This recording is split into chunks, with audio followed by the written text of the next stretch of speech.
Noslēgusies 4. starptautiskā veco mežu konference, ko organizē Latvijas Valsts Mežzinātnes institūts Silava sadarbībā ar Latvijas Lauksaimniecības un Meža zinātņu akadēmiju, kas norisinājās šā gada 10. un 11. oktobrī. Senu mežu izpēte šobrīd ir aktuāla visā Eiropā, jo 2023. gada pavasarī Eiropas komisija publicē vadlīnijas, kas apraksta principus, kā identificēt, definēt, monitorēt un aizsargāt senus mežus. Tomēr ņemot vērā to, ka Eiropas meži ir ļoti daudzveidīgi un seni meži dažādos Eiropas reģionos var būtiski atšķirties, konferences laikā būtisks uzsvars tika likts tieši uz hemiboreālo mežu zonu, kurā atrodas Latvija.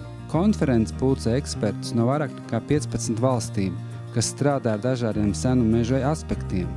Konferences dalībnieki tika iepazīstināti ar pētījumu rezultātiem par seniem mežiem un to definēšanu, kā arī ņemot vērā konferences ziņojumos izskanējušās atziņas ne tikai no zinātniekiem, bet arī pārstāvjiem no valsts pārvaldes un nevalstiskajām organizācijām.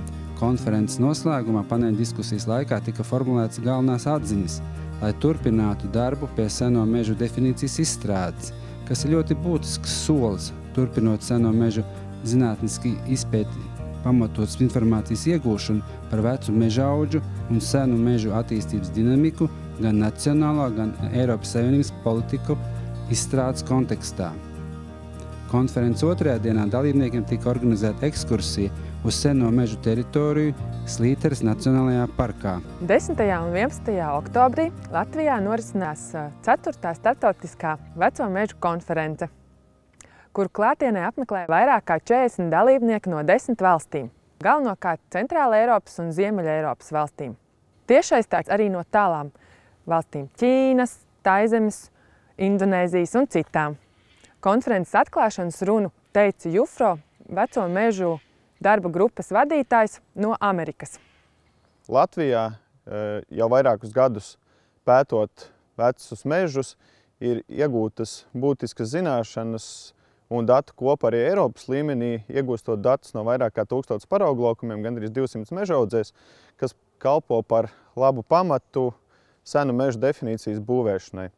Projekta mērķis ir strādāt pie senu mežu definīcijas, balstoties uz jau līdz šim iegūtajiem zināšanām un datiem, kas iegūti tepat Latvijā, lai veidot nacionāla līmeņa izpratni un definīciju par seniem mežiem. Ņemot vērā, ka šobrīd bioloģiskās daudzveidības stratēģijas ietvaros visā Eiropā tiek plaši diskutēts par seno mežu definēšanu, konferencē ir izdevies piesaistīt tik plašu un daudzveidīgu dalībnieku loku.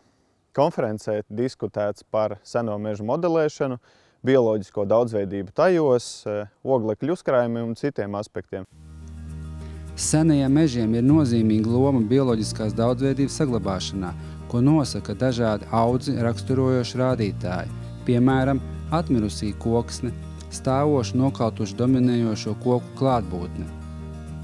Seno mežu izdalīšanu ir būtiski vērtēt mežu ainavas līmenī un jau identificēšanas procesā ņemt vērā informāciju no dabas skaitīšanas un citām bioloģiskās daudzveidības inventarizācijām, lai nodrošinātu savienojamību starp dažādu veidu aizsargājumām teritorijām un to aizsardzības pakāpēm.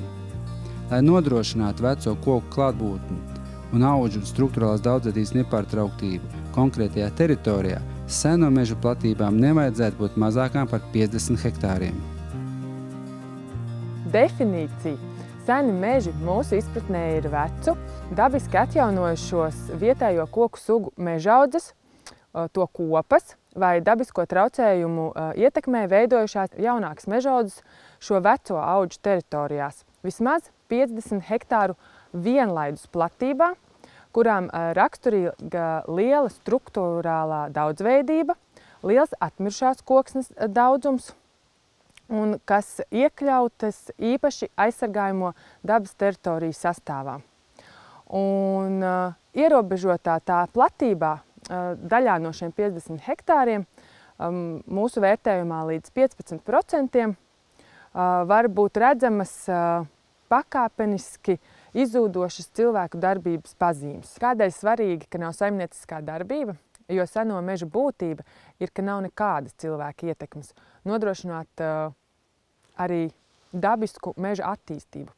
Tāpēc hidrotehniskā meliorācija šādās teritorijās nav pieļaujama.